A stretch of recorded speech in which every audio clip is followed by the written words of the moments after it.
para mencionarlos como tal. Voy a poner acá que se están agregando todavía algunos. Recording in progress.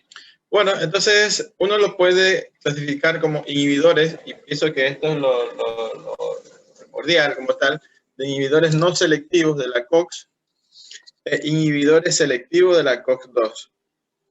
Entonces, si previamente habíamos dicho de la COX-1, COX-2, por ahí mencionamos cuál era constitutiva, cuál era inducida como tal, entonces ciertos fármacos de los AINE, porque son bastantes medicamentos, van a ser inhibidores no selectivos de la COX. ¿No? A ser no selectivos, te está dando a entender que no es que buscan uno de los dos prácticamente. Entonces, al ser no selectivo puede abarcar los dos. ¿Ya? Y otros son los inhibidores selectivos de la COX-2. Entre los inhibidores no selectivos tenemos los derivados del ácido salicílico. Por ahí más común en la aspirina. ¿Ya? Uno escucha ácido acetil salicílico, la aspirina, tenemos sulfasalacina, ácido salicílico. Aspirina, o sea, el que sale a relucir ahí es aspirina. Otros son los derivados del paraminofenol, se lo considera el paracetamol. Paracetamol es como un punto aparte, ¿no? Por ahí no está encasillado como un AINE propiamente dicho, pero en la clasificación lo menciona. ¿Ya? Entonces, derivado del paraminofenol, el paracetamol, que todo el mundo lo ha escuchado. Otros son los derivados de las pirazolonas, el metamizol, fenilbutasona. Metamizol, fármaco es conocido, por ahí han de haber escuchado como un medicamento analgésico antipirético para la fiebre. De ahí tenemos los derivados del ácido propiónico. Tenemos el ibuprofeno, naproxeno, ketoprofeno. Creo que a ustedes se les hace bastante común escuchar ibuprofeno, naproxeno. Derivado del ácido acético, tenemos los indolacéticos, tenemos la indometacina, oximetacina. Indometacina es el principal aquí. Pirrolacéticos, el ketorolaco. Fenilacético, diclofenaco, muchos lo conocen, el ketorolaco también. ¿Ya? Derivado del ácido enólico, tenemos los oxicam, piroxicam, tenoxicam. Entonces aquí tenemos ciertos fármacos de la familia oxicam, ¿ya? Piroxicam, tenoxicam. Derivado del ácido antranílico, ¿ya? Bueno, este fármaco es menos común. Otros son los inhibidores selectivos de la COX-2. Entonces, estos van directamente a la COX-2. Tenemos entre los oxicam, el meloxicam, que también es común, ¿ya? La nimesulida, ¿ya? Y el etodolaco, indolacético etodolaco. Podemos hacer un hincapié acá con estos fármacos específicos, porque dentro de la selectividad tiene una especificidad con estos receptores de la COX-2, que son el celecoxib, heterocoxib, parecoxib. Bueno, uno menciona como los coxib. Entre ellos, el más común es el celecoxib. Entonces, son fármacos que ustedes escuchan la palabra coxib, van a decir, ah, no, este es inhibidor de la COX-2. Entonces, si ya saben que es de la COX-2, ustedes van a hacer relación con los efectos que van a tener aquí.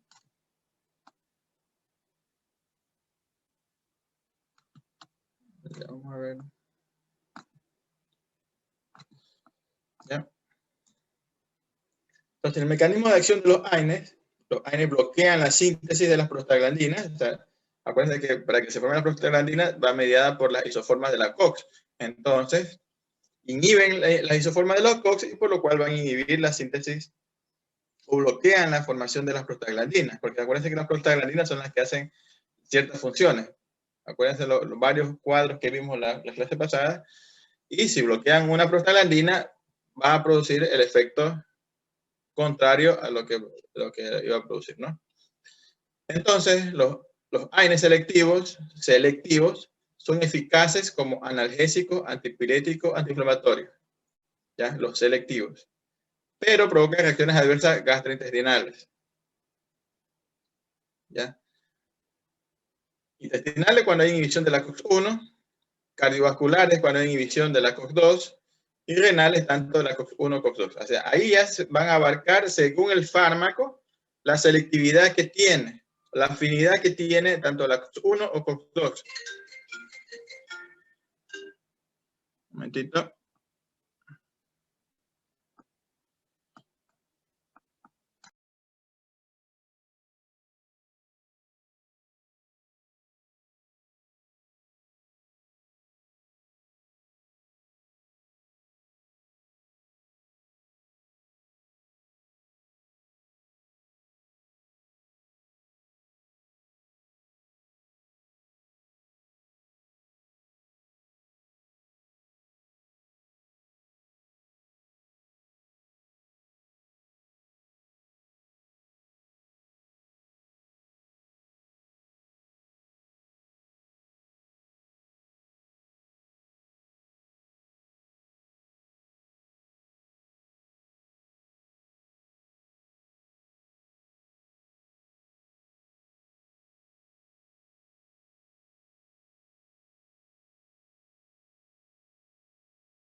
¿Ya? Entonces, depende de la afinidad y selectividad hacia qué COX para producir los efectos. Entonces, lo que tenga más relación con la inhibición de la COX-1 van a tener efectos gastrointestinales, por eso que hay ciertos fármacos antiinflamatorios que te provocan daño a nivel de la mucosa gástrica.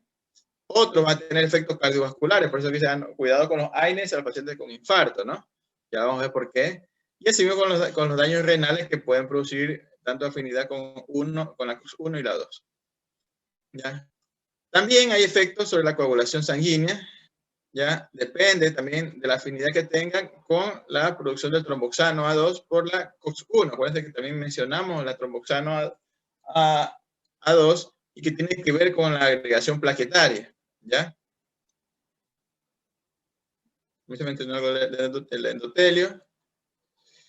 Los inhibidores de la COX-1 son antiagregantes, mientras que los inhibidores de la COX-2 pueden ser proagregantes. Entonces, aquí tiene este plus en el cual, que ya lo mencionamos la vez pasada, ¿no? Porque mencionamos la función normal o la función que realizan las prostaglandinas, el tromboxano, y mencionamos que los tromboxanos tienen una acción agregante plaquetaria y en cambio la prostaciclina tiene un efecto contrario antiagregante. Entonces, si nosotros bloqueamos ese efecto, ¿qué es lo que va a pasar? Si bloqueamos el tromboxano, se va a dar lo inverso, va a ser un efecto antiagregante, y si bloqueamos la prostaciclina o las prostaglandinas incluidas, o que tiene que ver con el efecto antiagregante, se bloquea ese efecto antiagregante y se va a predominar el efecto agregante, por lo cual va a predisponer a formar trombos, ¿ya? Los AINES selectivos COX-2 no afectan a la COX-1, por eso es que son totalmente selectivos de la COX-2. Por eso es que se llaman como selectivos de la COX-2 y los no selectivos porque abarcan los dos, ¿no? Y no producen daño gastrointestinal, pero sí extrañan riesgo cardiovascular. El paracetamol no es antiinflamatorio, tiene un efecto analgésico antipirético. Entonces, si ya mencionamos varias veces los diagramas previos, y acá me está diciendo que los AINES selectivos de la COX-2 no afectan a la COX-1, no producen daño gastrointestinal, pero sí daño cardiovascular. Andrade, ¿por qué motivo este tipo de AINES puede producir daño cardiovascular o riesgo cardiovascular? Andrade. Está en la lista primero, así que vamos. Por la, no sé, por... 5, 4, 3, 2, 1. ¿Alguien? Por el efecto protrombótico que tiene. ¿Quién dijo eso? Yo no lo tengo. Yo, Nayeli Suárez. Ya, me haces acuerdo al final, por favor. Ya, tiene un efecto protrombótico. Entonces, si estamos hablando a nivel cardiovascular, cualquier cosa que me tape la arteria me va a producir el riesgo. Entonces, aquí tienen este factor o este efecto proagregante, que es algo contra de la parte cardiovascular. Entonces, la idea al finalizar el tema es que digan, no, este fármaco tiene efecto cardiovascular, este fármaco me provoca daño estomacal y así. ¿Ya? Solamente con entender un poquito el diagrama de las prostaglandinas, tromboxano, etc., ¿no? Doctor, creo que también había aquí actuaba el sistema renina-angiotensina-aldosterona, ¿no? Sí, ese para más que todo El daño para cardiovascular. el daño renal. Sí, sí, para la formación de edema y todo eso. Sí. Pero lo Ya. primordial es ese, o sea, el factor El efecto protrombótico. protrombótico, ya. Sí, sí. Es verdad. Ya. Doctor, también, o sea, sobre este efecto protrombótico, mencionaban que era más que nada porque con la COX-2 lo que se produce es más prostacicrina. Y en cambio, si inhibo la COX-2, entonces estoy inhibiendo la producción de prostacicrina como tal, por lo que va a predominar lo que es tromboxana 2, lo que es un efecto protrombótico como tal. Acá directamente por el efecto de la prostaglandina, por el efecto de la COX-2.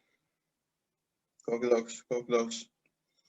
Aquí tenemos una tablita que pienso que la importancia, bueno, las tres son importantes, pero podemos hacer un poco de énfasis en la tabla central, en el cual se puede determinar la selectividad tanto para la COX-1 y la COX-2 de los diferentes grupos farmacológicos, ¿no? Entonces ponemos un punto central, digamos como de no selectividad, y afinidad o selectividad tanto al lado izquierdo para la COX-1 y mayor selectividad a la COX-2 del lado derecho.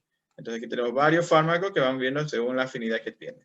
Y podemos darnos cuenta que los que están por, digamos, de manera neutral, tenemos paracetamol, ibuprofeno. Entonces por eso es que el ibuprofeno se lo considera entre comillas noble, ¿no? Igual sigue siendo un AINE, ¿no? O sea, igual te puede producir efectos adversos, pero en comparación de otros AINES en menos cuantía, ¿ya? Acá tenemos otros fármacos, tenemos naproxeno, por ahí un poco más, a la selectividad hacia el COX-1, entonces cuando uno dice selectividad hacia el COX-1, por ahí uno hace la relación con el problema gástrico, ¿no? ¿Qué más tenemos acá? Ácido acetilsalicílico, aspirina, indometacina, ketorolaco, con esta afinidad o selectividad hacia el COX-1, ¿no? Tener en cuenta, aquí también tenemos piroxicam, ibuprofeno, ¿ya? El meloxicam ya tiene un poco se va inclinando la balanza hacia la parte del COX-2, diclofenaco también, ¿ya? Celecoxib, y bueno, aquí vienen todos los fármacos COXIB. Esto prácticamente tiene que ver con la selectividad al COX-2. ¿Ya? Entonces uno va viendo y por ahí pone, este fármaco por ahí va a tener cierto efecto más a producir un problema trombótico, daño renal, etcétera, ¿no? Según afinidad. Entonces por ahí este cuadrito ayuda para poderlo determinar hacia dónde va la afinidad o la selectividad por las isoformas de la COX. Entonces, el mecanismo de acción general va a bloquear la síntesis de las prostaglandinas, inhibiendo la COX. ¿Ya? El modo de unión de los AINES a la COX-1 puede ser de manera rápida reversible, rápida de baja afinidad, de manera lenta, o rápida irreversible, que es lo característico de la aspirina, ¿no? Que es irreversible. Por lo cual va a depender del tiempo que dure el tiempo de vida de las plaquetas. ¿Ya? Por eso que en los pacientes que van a operar, por lo general, uno, para evitar algún tipo de sangrado en la cirugía, menos la cirugía electiva, lo que hacen es pedirles que suspendan la aspirina de 7 a 10 días, que ese es el tiempo aproximado de vida de las plaquetas, ¿ya? Para que evitar algún tipo de complicación, ¿no? Porque prácticamente toma aspirina y ya esa plaqueta queda, entre comillas, como anulada, ¿no? De ejercer su función como tal. En COX-2, la inhibición reversible es dependiendo del tiempo de acción del fármaco. La aspirina, o el ácido acetilsalicílico, a poca dosis tiene un efecto antiplaquetario. A mayor dosis tiene un efecto antiinflamatorio. Por eso es que la aspirina, uno la ve como cardioaspirina de 81 miligramos, aspirina de 100 miligramos, bueno, esas dosis bajas. Y por ahí, bueno, no es tan frecuente aquí en nuestro medio, pero sí la aspirina americana, que viene con dosis de 500 miligramos, esas son dosis más altas, ese tiene un efecto ya antiinflamatorio. Pero bueno, al tener mayor dosis, por ahí tiene mayor riesgo de efecto a nivel gastrointestinal. La vida media de la plaqueta de 8 a 10, 11 días, ¿no? Más o menos es el tiempo que uno le pide suspender al paciente la aspirina para evitar un efecto antiagregante al mismo, ¿no? Y evitar un sangrado. Entonces, el efecto de la aspirina a dosis baja tiene un efecto antiagregante plaquetario, que es lo que nos ayuda para evitar, en este caso, cardiopatía isquémica, etc., ¿no? Nosotros lo utilizamos bastante en cardiología, en esa dosis. ¿Ya? Aquí está un diagrama, algo simbólico de las estructuras de las isoformas o isoenzimas, ¿ya? Tanto del COX-1 como del COX-2, ¿ya? Del canal que tiene, por ahí un poco más amplio de la COX-2, ¿ya? Y bueno, aquí tenemos el mecanismo de inhibición de las AINES, ¿no? Prácticamente como que da a entender esta selectividad que tienen estos fármacos hacia la COX-2, haciendo una especie de esquema o de selectividad por el canal que es mayor de la COX-2 y bueno, prácticamente se puede adaptar, como quien dice, a los receptores específicos, ¿ya? De estas moléculas. En este caso ponen el ejemplo de un AINES inhibidor de la COX-2.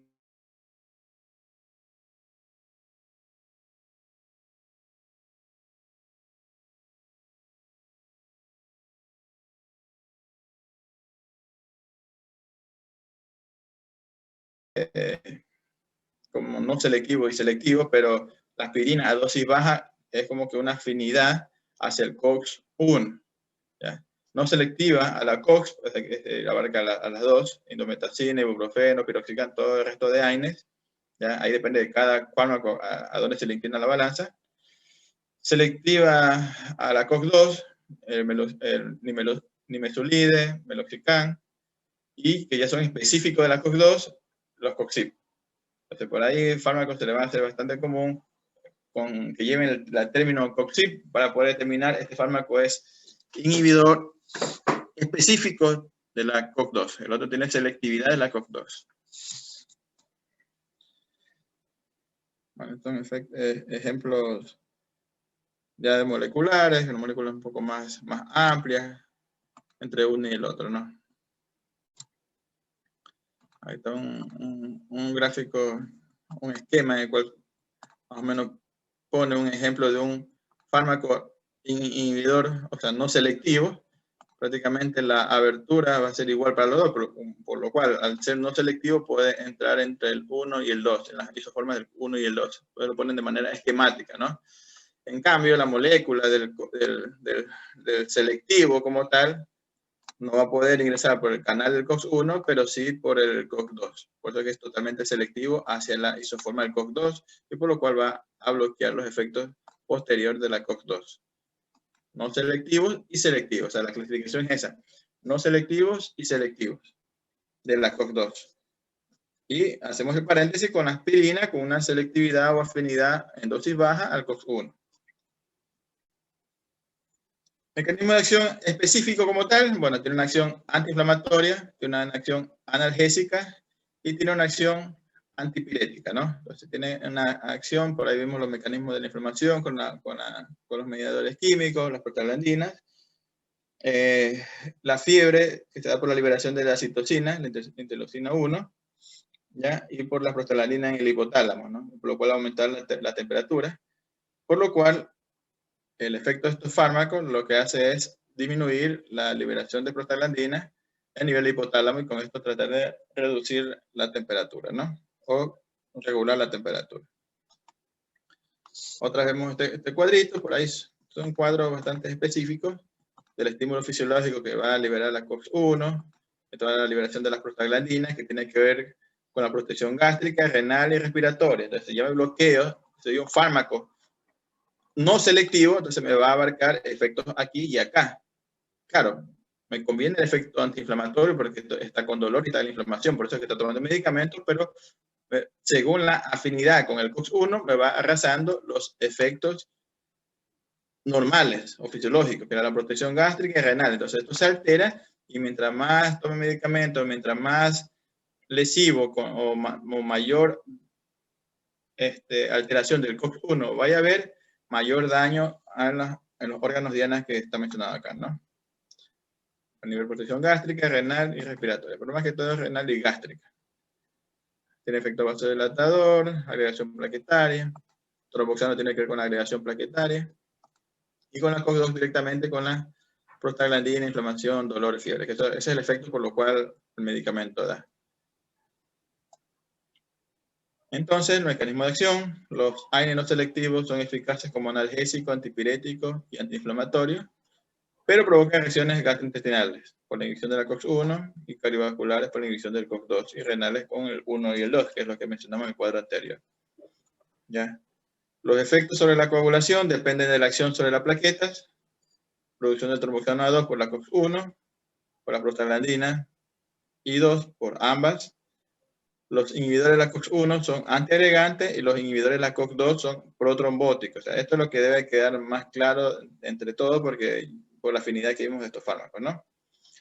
Los AINE selectivos de la COX-2 nos afectan la COX-1 y no producen efecto gastrointestinal, pero sí cardiovascular. Paracetamol no es antiinflamatorio. Bueno, esto es parecido al cuadro que estaba antes mencionado, pero igual se lo vuelvo a poner. Aquí tenemos el asunto de los AINES con su acción a nivel de la COX-1 y 2, ¿no? Entonces, con la COX-1, ya, entonces va a disminuir el riesgo a nivel de la mucosa, por lo cual te va a dar un daño en la mucosa como tal y por ende el sangrado. ¿Ya? Estas son las complicaciones que suele haber, ¿no? Se altera la mucosa gástrica, se lesiona lo que es el epitelio, sangrado digestivo. Ya que eso es una de las complicaciones frecuentes, causas de emergencia como tal, los cuadros de Matemesio y melena por una úlcera gástrica. ¿Ya? Gastritis erosiva, úlcera gástrica.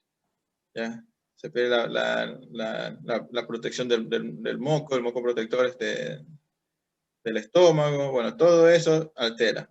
También el asunto de la agregación plaquetaria, o sea que si se da el sangrado, se da el sangrado como tal, porque igual no va a haber la formación del tapón plaquetario o de la hemostasia primaria, así que el sangrado va porque va, ¿no?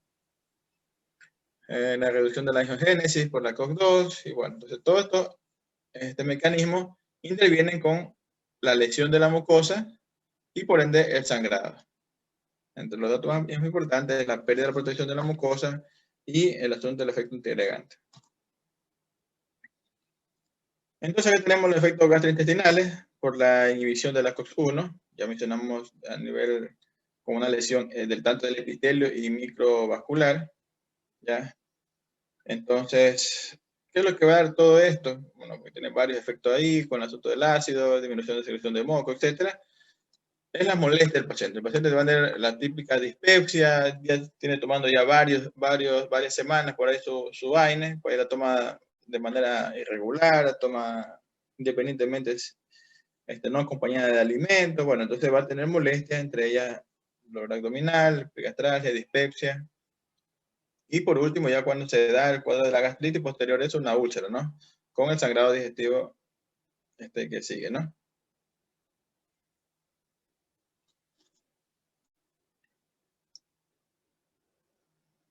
Acá tenemos los efectos, en cambio, por ahí con la inhibición de la COX-2, ¿ya? Acuérdense que hay una especie de equilibrio entre el tromboxano que tiene un efecto agregante y el otro efecto antiagregante. Entonces, según la afinidad del fármaco como tal o del AINE como tal, entonces va a alterar este efecto y te puede dar, según lo que esté alterado, los fenómenos, ¿no? Tanto trombóticos, por ende el asunto del del infarto cardíaco, el ictus cerebral, falla cardíaca, hipertensión, bueno. También está afectado también la función renal, ya, con la disminución del flujo renal, esto hace que se disminuye el filtrado y por ende retiene agua y sodio. Entonces esto forma mayor edema, mayor distribución de volumen y por ende falla cardíaca.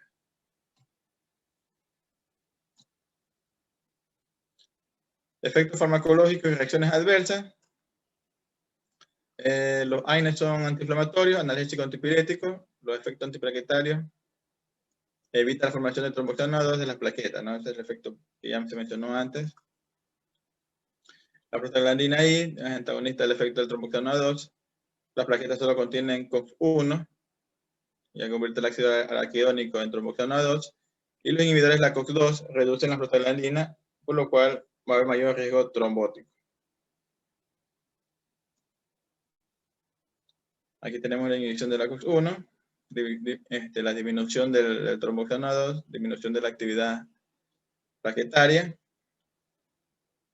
disminución de las prostaglandinas renales, por lo cual hay una vasoconstricción, disminución de la filtración del glomérulo y por ende va a disminuir la función como tal, formación de edema y etcétera, daño renal.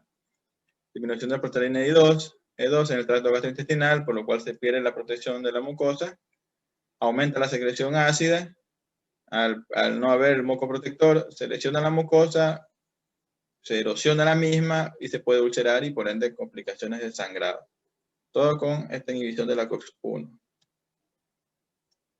Y por ende, entonces, si ya determinamos mecanismo, qué es la acción de estos fármacos, ya mencionamos analgésica, antiinflamatoria, antipirética, hacer bastante énfasis en esto del COX-1 y COX-2, por lo cual entonces nos va a dar cuáles son las reacciones de estos tipos de fármacos. Entonces, en las reacciones adversas tenemos el riesgo gastrointestinal, que es lo primerito.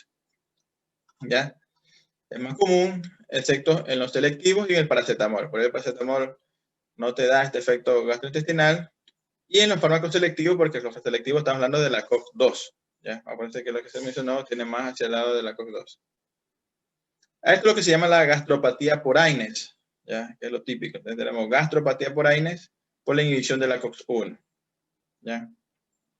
Por inhibición de las prostaglandinas gastroprotectoras, que estimulan la secreción del moco protector e inhiben la secreción ácida, por lo cual prácticamente queda totalmente descubierto para que el ácido haga el daño que tenga que hacer y se dañe la mucosa.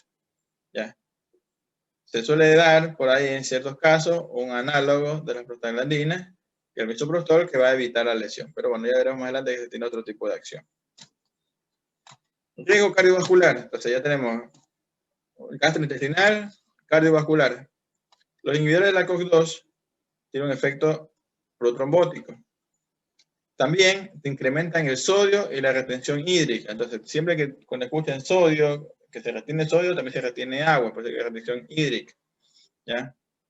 Por eso que los pacientes hipertensos le mandan a bajar la ingesta de sal. ¿Ya? Le mandan a que consuman una dieta hiposódica. No hay exentos de provocar riesgo cardiovascular. Todos los AINES pueden inhibir la COX-2. Porque estamos hablando de que hay AINES no selectivos y selectivos. Los selectivos se supone que a la COX-2 y los no selectivos a las 2. ¿Ya? Por lo cual va a haber cierto riesgo de infarto de miocardio, ictus, hipertensión arterial y falla cardíaca. Tenemos también el riesgo de la función renal, ¿ya? Por lo cual va a haber una disminución del flujo sanguíneo renal, disminución, entonces si hay disminución del flujo sanguíneo, va a haber una disminución del filtrado glomerular, ya por la misma disminución de la prostaglandina vasodilatadora. Entonces, si no hay vasodilatación, ahí va a haber lo contrario, una vasoconstricción, disminuye el flujo, disminución del filtrado. ¿Ya? Entonces, estimula la retención de sodio al inhibir la recepción de cloro inducida por la prostaglandina, por lo cual se va a dar la formación del edema, y esto es lo que se llama la nefropatía por AINES. Entonces, también es común en nuestro medio que se den en este caso de daño renal por consumo y abuso de AINES. Como yo les dije, son fármacos que venden de manera ambulatoria, se puede decir sin receta, sin prescripción, sin nada. Uno va a la farmacia y va y le vende. Entonces ya depende ahí qué medicaciones que está tomando, qué efecto adverso es el más común que le puede producir, y ya depende de las complicaciones que puede tener este paciente y el tiempo que esté tomando, ¿no? Lo común es encontrar un paciente de un poco ya de edad, entre 50 y 60 años, que tenga un dolor crónico. Por ahí escuchó que la vecina le dijo que este fármaco es bastante bueno, comenzó a tomar, qué sé yo, meloxicam, como es más caro, quizás es más fuerte, y comenzó a abusar de ese tipo de medicamentos. ¿Qué pasa? Comienzan a hacer efectos adversos y por ahí, según la afinidad de estos grupos farmacológicos, te van a dar las manifestaciones. Así también otro que la gente abusa es el diclofenaco, y así con los ciertos fármacos, ketorolaco, etc. Entonces aquí tenemos los inhibidores no selectivos de la COX. Entonces los derivados del ácido salicílico, el que sale a relucir directamente en la aspirina, sulfasalacina, salicilato de sodio, pero bueno, aspirina es el que encabeza este grupo de fármacos. La farmacocinética, la absorción rápida a nivel intestino delgado proximal, también se puede dar a nivel del estómago. La absorción por difusión pasiva, en plasma más o menos unos 30 minutos. La presencia de alimentos va a retrasar la absorción, ¿ya? El ácido acetilsalicílico se hidroliza en el plasma, hígado y mucosa gastrointestinal. El metabolismo y excreción va a estar por el retículo endoplasmático y mitocondria hepática, lo que es la parte del metabolismo, ¿ya? Y se va a excretar en la orina libre. Se están admitiendo a esta hora. Acciones farmacológicas, ya. Se mencionó acciones antipiréticas, ya. Pueden incrementar el consumo de oxígeno, tiene una acción analgésica, antiinflamatoria. O sea, ya mencionamos los AINES, las acciones como tal, por eso es que se ponen como acciones generales estos tipos de medicamentos, y ahí van a determinarse cuál es más fuerte o cuál tiene mayor predisposición, tanto su efecto antipirético, analgésico o antiinflamatorio.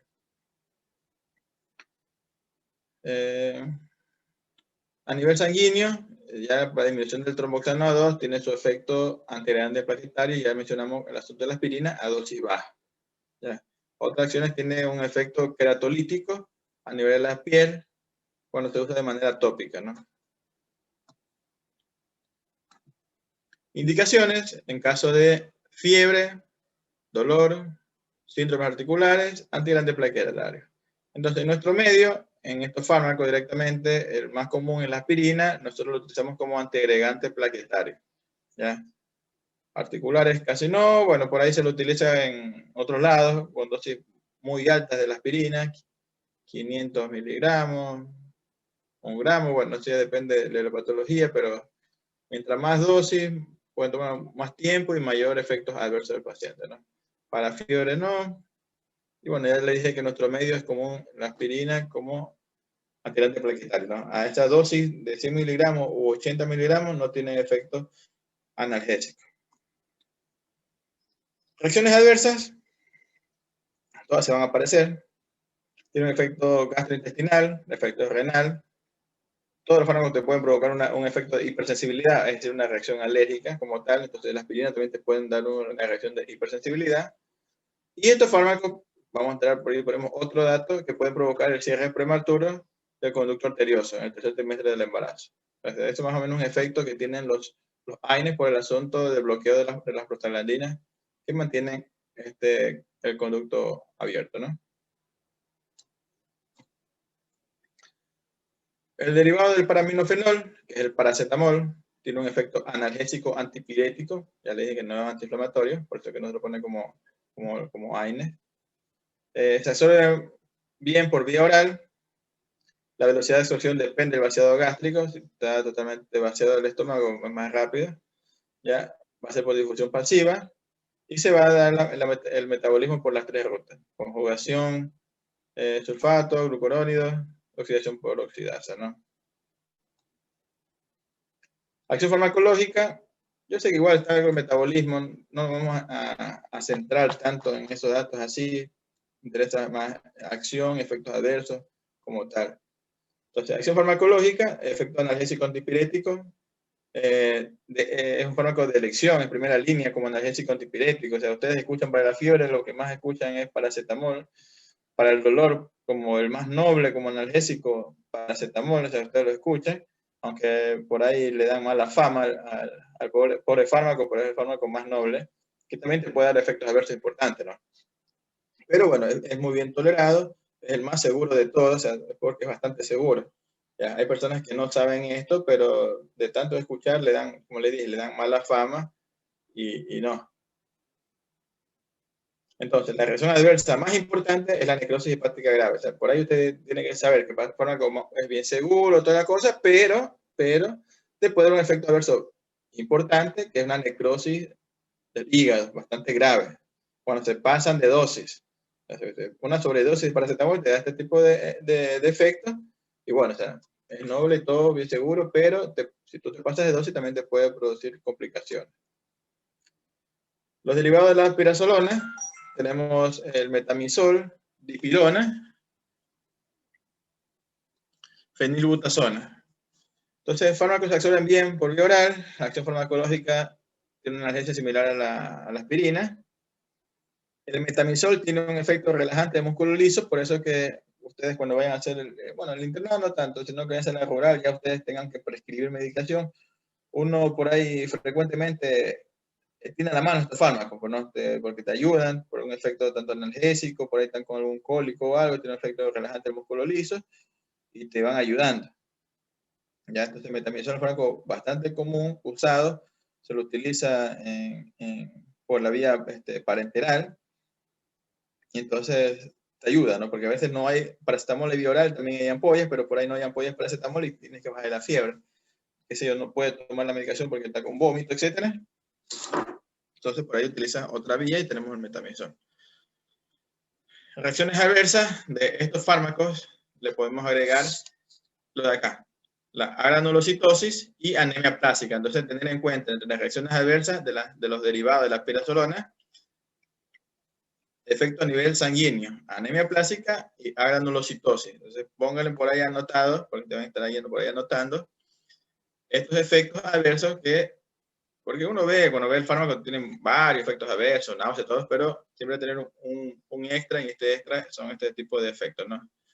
Tienen menor efecto gástrico. O sea, sí lo tiene, igual que todos los AINES, pero en menos cuantía. Otros son los derivados del ácido propiónico. Estos van a tener una buena relación riesgo-beneficio. Entonces, si dice buena relación riesgo-beneficio, quiere decir que me van a ayudar y bueno, tengo que tener cuidado con el asunto de la dosis y todo eso, pero son, entre comillas, algo noble, ¿no? Pues van a tener una acción analgésica, antiinflamatoria, antitérmica, cierto efecto antiagregante, porque ya vimos que también abarca con el COX. ¿Ya? Pero este efecto antiagregante es menos adverso que la aspirina. Entonces, en sí van a tener menos efectos adversos que todos estos fármacos, por lo cual ya les mencionó que tiene una buena relación riesgo-beneficio. Entonces, entre ellos, el que sale a relucir es el ibuprofeno. Ya les dije que entre comillas tienen que poner la palabra noble porque también se lo utiliza. De hecho, ustedes cuando vean un fármaco se utiliza en niños porque prácticamente el fármaco o sea, no es como los otros, que por ahí no hay. O sea, ibuprofeno sí hay para niños, jarabes, todo eso para tratar de bajar la fiebre en caso de que no le baje el paracetamol y siempre y cuando tenga alguna indicación, ¿no? Tenemos naproxeno, ketoprofeno, pero lo más común es ibuprofeno y naproxeno. Entonces tiene menos efectos adversos. Pero sí los puede tener cuando se consumen en gran cantidad o por largo tiempo. Tiene una buena absorción por vía oral, ibuprofeno de 15 a 30 minutos, es decir, más o menos ahí comienza a hacer el efecto, naproxeno en 1 hora. También hay naproxeno con efecto retardado, entre 4 a 9 horas para tener un efecto latente. Los alimentos van a retrasar su absorción, entonces, por ende, depende del vaciamiento gástrico. Puede pasar a líquido sinovial, por lo general se lo utiliza cuando hay casos de dolor articular.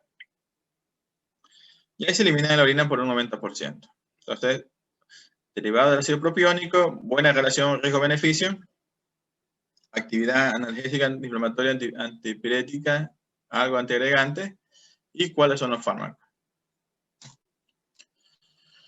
Los derivados del ácido acético, los indolacéticos, indometacina, oximetacina. Fibroelacético tenemos el ketorolaco. Fenilacético tenemos el diclofenaco, también fármaco común. Derivados del ácido enólico, los oxicam, piroxicam, tenoxicam. ¿Ya? Fenamato, bueno, este no se lo utiliza. Indometacina, uso bastante limitado por los efectos adversos. Tiene efecto analgésico, antitérmico, antiinflamatorio, antiagregante, igual, como estamos viendo, o sea, al ser no selectivo, igual, por eso tienen varios efectos, ¿ya? El del 10 al 20% se excreta por la orina como tal.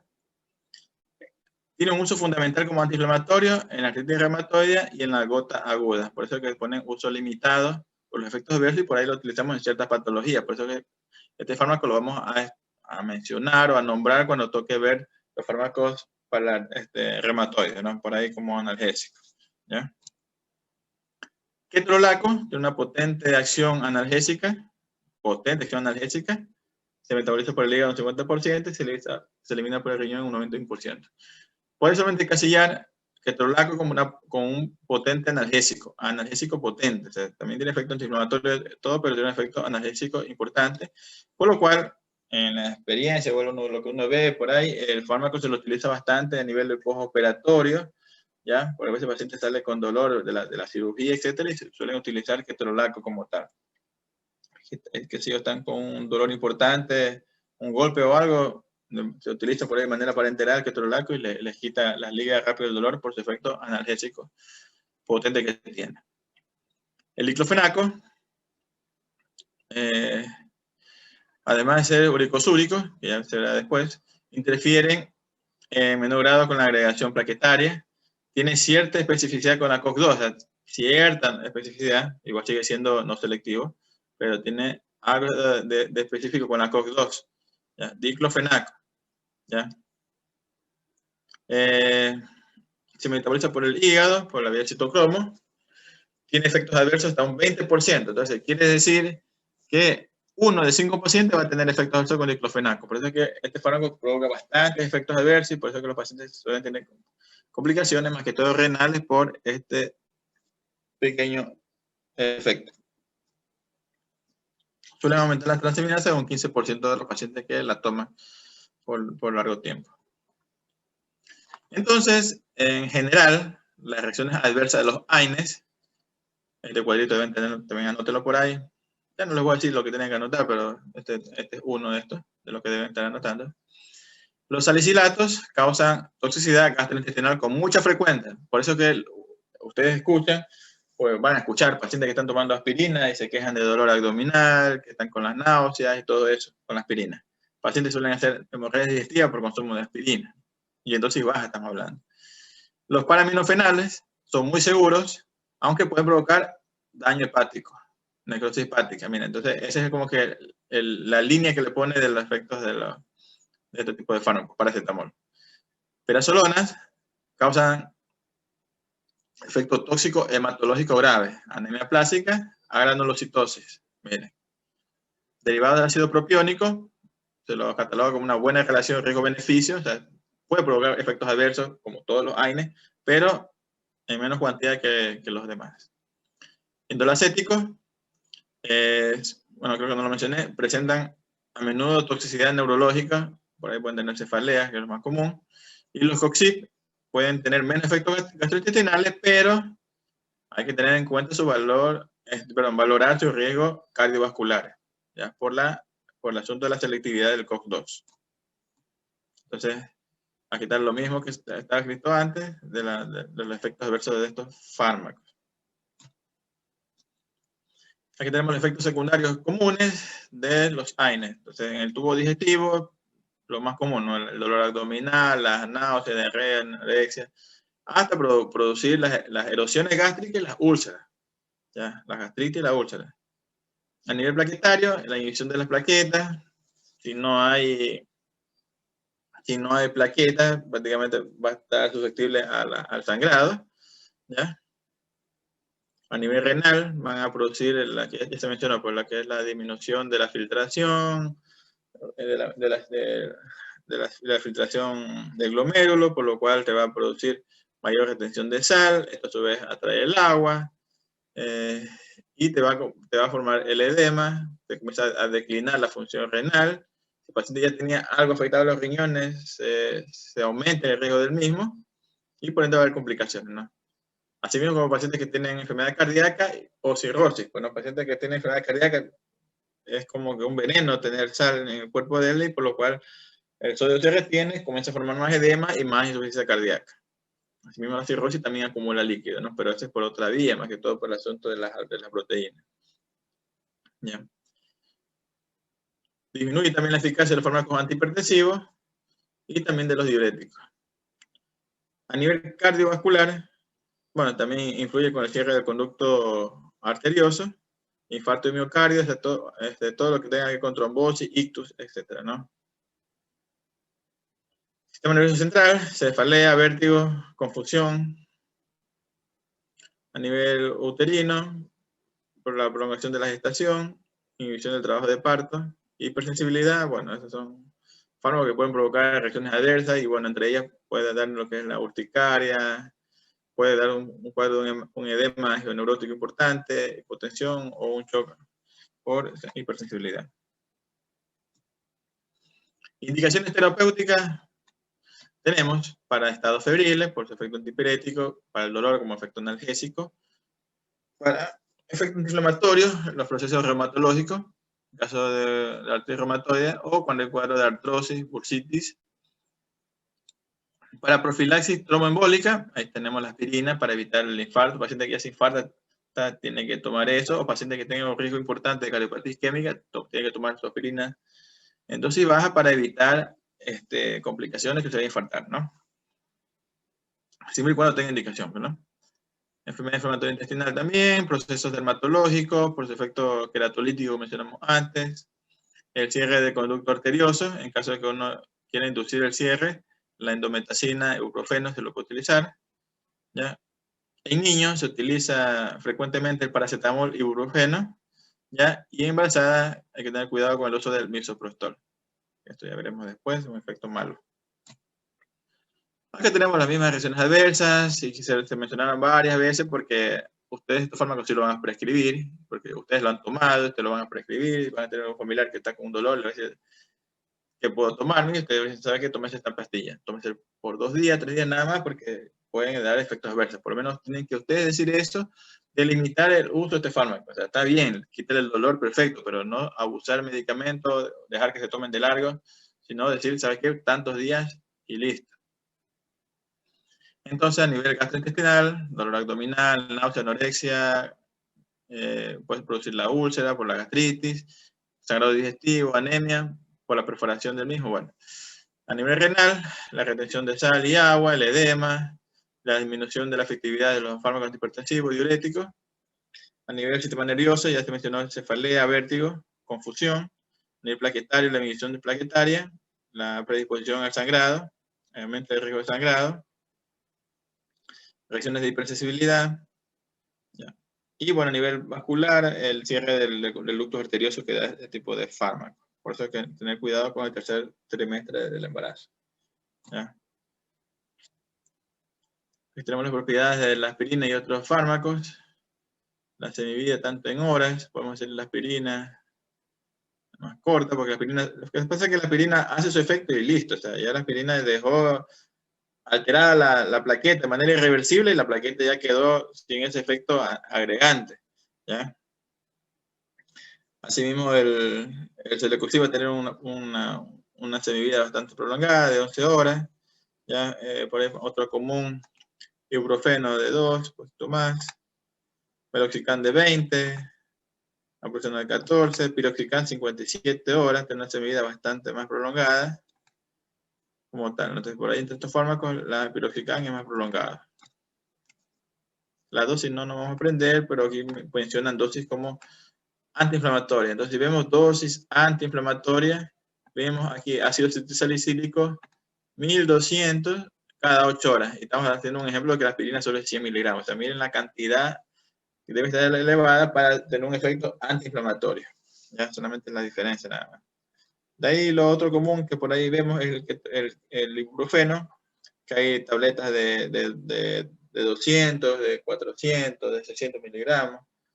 Pueden tomar cada 8 horas, cada 6 horas por el tiempo de acción del medicamento. Y bueno, ya depende de la patología que tenga el paciente, ¿no? Pues eso ya depende de la patología, que lo ponen como una dosis bastante alta como tal del fármaco, ¿no? Hay personas que con 200 miligramos ya les quita el dolor, ya. Por ahí, las personas de ahí, de sexo femenino que están que utilizan por ahí el Femen, que debe tener ibuprofeno, pueden utilizar este medicamento que por ahí tiene 200 miligramos, que es un fármaco bastante común, venta libre y lo suelen utilizar frecuentemente y uno ya, por lo menos ya con eso ya relaciona, dice, ah, no, por razón este fármaco es de uso común y todo, porque veo que es el fármaco más noble entre los AINES, ¿no? O sea, por el beneficio que tiene. La prostaglandina. Bueno, aquí tenemos una comparación de estos tipos de fármacos. Bueno, aquí tenemos varios, como tal.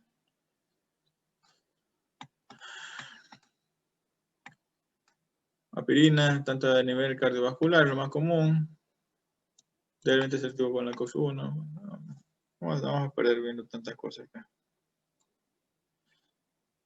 Acá sí, el asunto que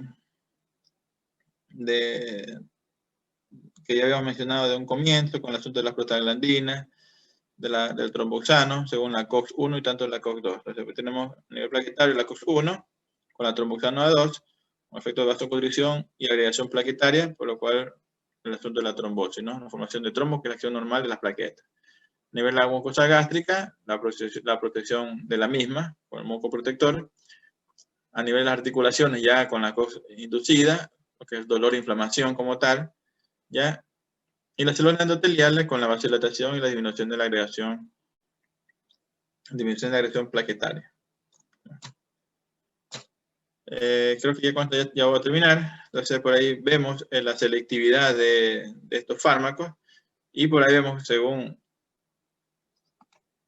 el ketorolaco tiene una mayor selectividad con el COX-1 y la flecha indica más la selectividad del COX-2 a los fármacos que mencionamos. Por ahí vimos que el diclofenaco tiene una cierta selectividad con el COX-2. Sigue siendo un no selectivo, pero la afinidad lo lleva hacia ese lado. Pero bueno, ahí tenemos los que son propiamente selectivos, que es el celecoxib. En la línea media tenemos naproxeno, ibuprofeno, que está aquí puesto, ¿no?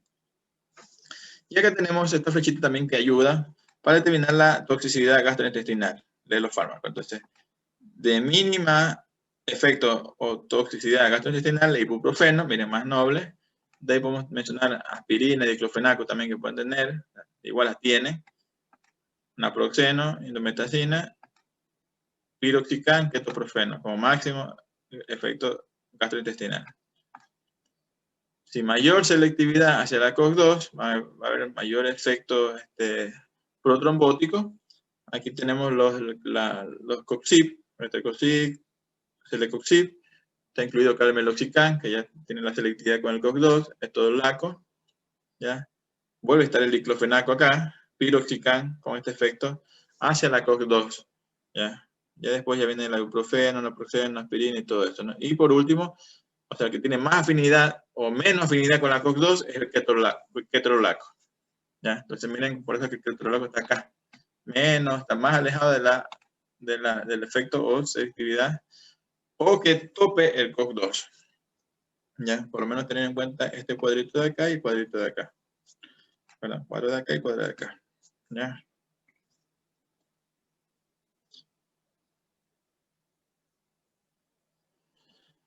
Entonces ahí vemos que los fármacos pueden tener un riesgo cardiovascular. Entonces, los fármacos según la selectividad de la COX-2, mayor riesgo cardiovascular, de trombosis, infarto de miocardio, daño renal, aumento de la presión arterial, sodio, etc. Y mientras más selectividad, más la balanza se inclina hacia la COX-1, va a haber mayor daño gastrointestinal. Entonces, por ahí, hemorragia digestiva, úlcera, etc., ¿no? Con este grupo farmacológico.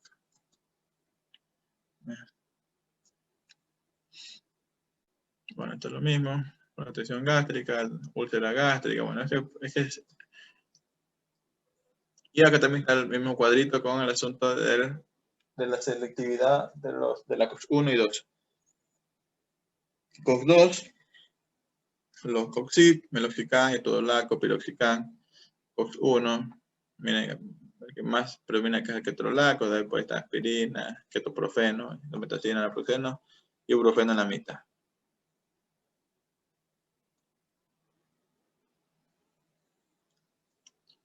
Entonces ahí tenemos la inhibidora de la ciclosinasa, la acción antiinflamatoria, por la disminución de la prostaglandina, el efecto analgésico como tal, y el efecto antipirético por el asunto de la interleuquina 1.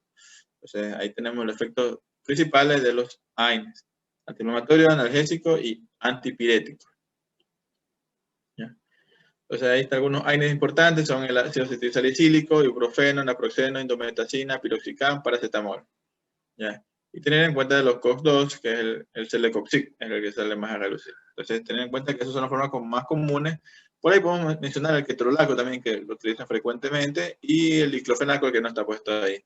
¿Ya? Pienso que eso es son los fármacos frecuentemente, de ahí habrán con varios nombres comerciales, pero esos son los que ustedes deben saber de que existen y ver cuál tiene, o sea, dónde encasilla cada uno en la clasificación, para poderlo relacionar con sus efectos adversos. O sea, así que venga un paciente con un dolor X, ustedes van a decir, no, tómese esta medicación, y por lo menos ustedes se acordarán del asunto que le dije al comienzo del principio médico, es no hacer daño, ¿no? Entonces tienen que decir, paciente, ¿sabe qué? Tómese esta pastilla por 3 días nada más, y de ahí la suspende.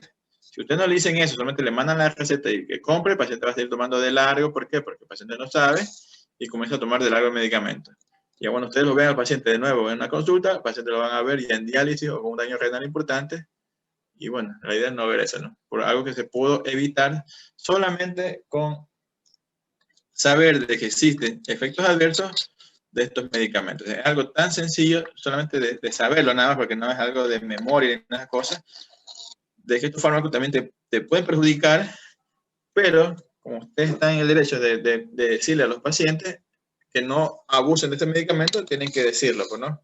Si no lo dice, el paciente no sabe, comienza a tomar el medicamento de largo, se va de largo la medicación, como caramelo, y ya después, ya cuando hacen el daño renal, te toca verlo. Entonces ahí ya es diferente, ¿no? Entonces, son cosas que suelen pasar. Es bastante común en el sector rural que pasen estas cosas, por ahí no se dan las indicaciones adecuadas, pero también depende un poco de la sociedad, porque, como les digo, son medicamentos de venta libre.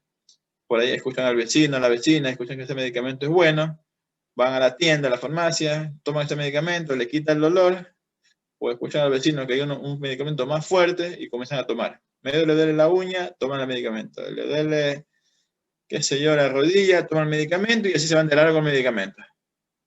Como no tiene un buen control con algo, o tiene algún factor predisponente por ahí familiar, hacen daño renal y listo.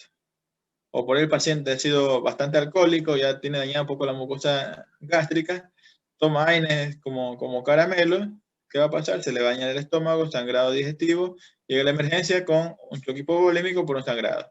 Uno hace la anamnesis, interrogatorio, qué es lo que se encuentra, consumo habitual de AINES. Eso es lo frecuente. O sea, usted porque no han tenido todavía el asunto de ir a los hospitales, todo eso, pero uno ve a estos pacientes y lo frecuente, por ahí hemorragia digestiva.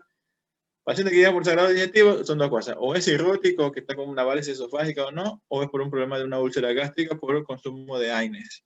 Entre lo más frecuente, pero no.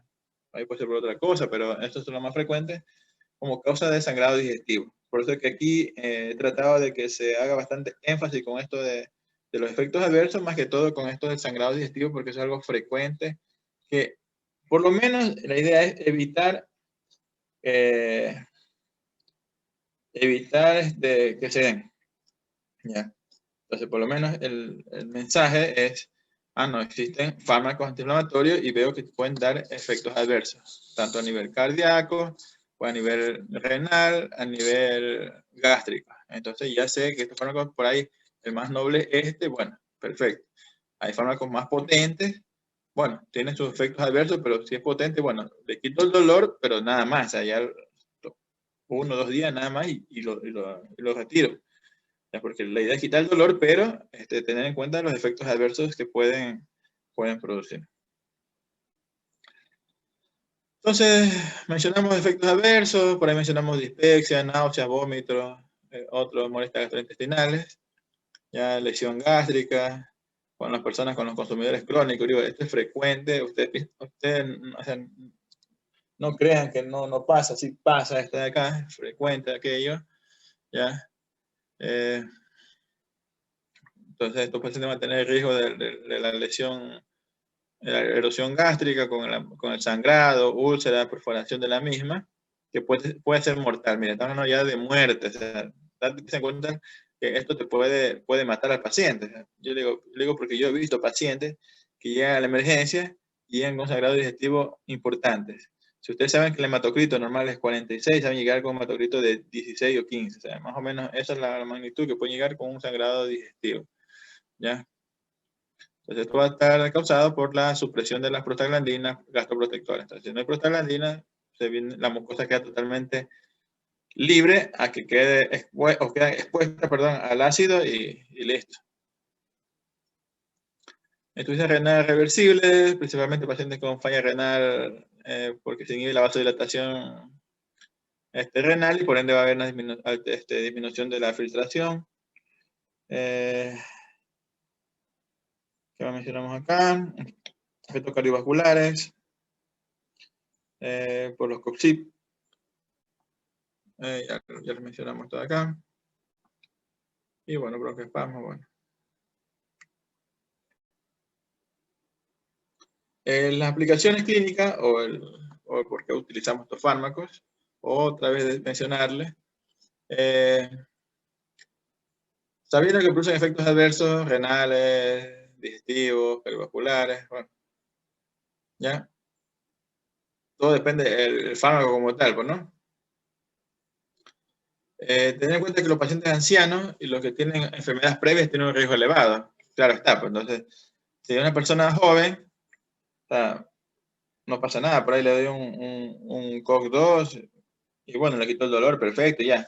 Pero si el paciente ya es infartado, ya tiene predisposición a formar ya, o sea, ya tiene cardiopatía isquémica de base, o sea, hay que tener bastante cuidado con el fármaco que se va a utilizar, ¿ya? Entonces, los principales usos clínicos de los antitrombóticos, por ejemplo, la aspirina, ¿ya? Entonces, el paciente que tenga riesgo, diga. Pero esos pacientes normalmente no están medicados crónicamente con ácido acetilsalicílico. Los isquémicos, claro, pues. Por eso, o sea, aparte, darle otro AINE, a pesar de que ya utilizan bueno, debe ser una dosis baja de aspirina de manera crónica. Pero es que dosis baja no tiene efecto antiinflamatorio, pues. O sea, no te entiendo la pregunta, pero lo que yo voy es que el paciente cardiópata toma aspirina por su efecto antitrombótico, antiagregante plaquetario, nada más. Pero tiene que tomar eso. Es que ese es el problema, porque el paciente tiene que tomar eso. O sea, ahí lo van a tomar después de la comida para que haya menos daño a nivel de mucosa gástrica. O sea, igual es dosis baja que está tomando. Se sabe que el medicamento te puede producir daño a nivel gástrico. Eso ya se sabe ya. Pero en la guía de tratamiento de cardiopatía isquémica de infarto está la aspirina. O sea, es un medicamento que tiene que tomarlo. Por eso es que está en dosis totalmente bajita como para que la tolere. ¿Ya? Entonces, por ahí no hay problema. El problema es cuando el paciente ya es cardiópata y comienza a tomar otros AINES porque le duele la pierna, le duele la uña, otras cosas, y ahí sí ya se aumenta el riesgo de producir una gastropatía como tal. Porque eso, por lo general, a la consulta acá como cardiología, suelen llegar esos pacientes así, que comienzan a abusar aunque uno los educa, pero a veces suele pasar de que escuchan por ahí de cierto medicamento y lo comienzan a tomar. No sé exactamente a qué es lo que tú me decías énfasis, porque...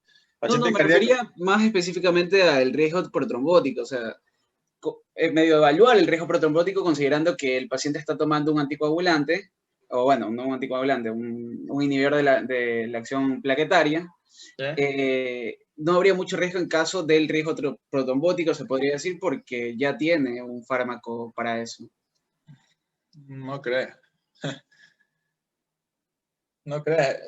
O sea que igual nosotros prácticamente es como que con pinzas utilizaron un COX-2. O sea, nosotros no utilizamos analgésicos COX-2 para pacientes cardíacos. Por eso digo, entonces igual hay que evaluar el riesgo de trombosis, aunque estén medicados crónicamente con aspirina. Claro, es que igual eso no es que ya están totalmente defendidos, o sea, es algo profiláctico nada más. Entonces, si tú ya sabes que el paciente se está cuidando de eso, ¿para qué le vas a inducir ya algo protrombótico? Claro está, que si solamente quieres quitar el dolor 1 o 2 días nada más, es perfecto, ya. Pero ¿cuál es el problema? Que las personas abusan del medicamento y ahí puede haber complicaciones. Entonces, si ya el medicamento te está diciendo que tiene efectos protrombóticos, es como que dice, ¿para qué le vas a dar a un paciente que tiene predisposición? Porque si tú le das este medicamento y tú no aclaras bien y si sabes que solamente por estos días nada más y le explicas bien al paciente se va de largo, toma el medicamento, se vuelve a infartar y bueno, ahí el culpable va a ser la persona que le medicó aquello. ¿Ya? Porque a veces no se especifica bien y ese es uno de los problemas comunes porque no se prescribe de manera adecuada. ¿Ya? Entonces está bien lo que tú me estás diciendo, bueno, sabes que el medicamento lo está protegiendo todo, pero o sea, nosotros no tenemos que enfocarnos en que lo está protegiendo y por eso tenemos que dar de manera libre el otro fármaco. O sea, no, o sea, el fármaco tiene sus complicaciones y por ahí, muy aparte, también tiene alteración a nivel renal y todas las otras cosas. ¿Ya? Y el paciente cardiópata es un paciente, o sea, hay que tener cuidado con los medicamentos que se da. Por eso es que nosotros no utilizamos así nomás AINE y por ahí máximo ibuprofeno y tantos días y nada más. Nosotros no nos abusamos con otros fármacos, peor con lo que son de la COX-2. Ya, por eso hay que tener bastante cuidado con este tipo de medicamentos. O sea, no quiere decir que ya la aspirina es el defensor de todo. No. Es un medicamento que te ayuda nada más. Igual el paciente que toma una aspirina se puede infartar de nuevo. O sea, no sabe. Cosas que pasan. A veces medicamentos para el infarto toman 2 tipos de antiagregantes plaquetarios. Ya aspirina, clopidogrel. Clopidogrel tiene otro mecanismo de acción. Pero bueno, ese es el tratamiento del infarto. ¿Dónde está? Bueno. De ahí tenemos los analgésicos, bueno, por ahí casos de los cólicos menstruales, cefalea, dolor lumbar, pacientes que hacen metástasis ósea, bueno, esos son dolores más intensos, de ahí por lo general utilizan opiáceos, o dolor postoperatorio. Entonces por ahí tenemos a corto plazo la aspirina, pero bueno, a dosis antiinflamatorias, que ya les dije que en nuestro medio, al menos yo no he visto que utilicen aspirina, sí, a veces con las de 100 miligramos, que es para el problema cardíaco, ya están con los molestias gastrointestinales, peor con dosis más altas. Paracetamol sí, como analgésico, ibuprofeno también. Para dolor ya crónico, bueno, si la idea es quitar porque los dolores crónicos en crisis se reagudizan y hay que dar medicamentos bastante fuertes como para tratar de evitar y el efecto un poco más prolongado, ¿no? Entonces tenemos naproxeno, piroxicam, ¿ya? Hay que tener bastante cuidado con estos fármacos. ¿Qué más? Y para los fármacos ya postoperatorios, como que le dije, cuando los pacientes son operados, que se suele utilizar es el ketorolaco por su efecto potente analgésico, el ketorolaco.